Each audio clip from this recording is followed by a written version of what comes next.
Sandy, you're really speaking from the perspective of a family, and I was realizing that most families may not know that hospitals as institutions are working very hard to have good communication with families, and that individual caregivers and teams of caregivers, it is their goal to be a good listener and a good communicator and to be the best in whatever specialty they're offering.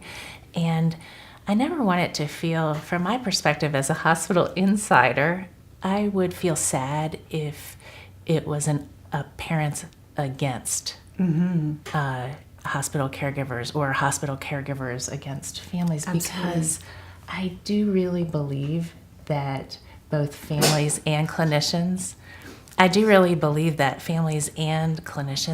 want the best for each child. And it's behind the scenes a bit, but there are even committees that meet that try to figure out how can we as hospital providers do this better? How can we make the family's experience better? And that's why it's important for families to give feedback, to ask questions, because hospital caregivers, we are not mind readers. Yes. And it's helpful to know what is going on. It's difficult for families to put into words in a crisis situation, especially what they are feeling, what they need. It's hard to know. It's hard. What one needs. But I was thinking on the units that I work on, some of the ways that we help families is on one ICU, there's a picture of the nurse taking care of the child for that day, posted on the door. There are often dry erase boards in each room that say the day, the name of the nurse taking care of each patient or your child.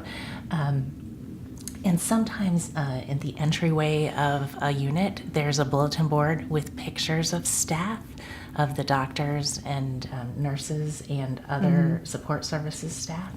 And sometimes handouts are given to families about what is an attending physician, what is a resident, explaining who's on the care team. Yes. I know it's a lot of information for people to take in. And again, it's helpful when a family can say, I'm confused. What is your role? Or ask the nurse, can you help tell me who will be visiting my child today? And what is their role? What do they do? How do they help care for my child?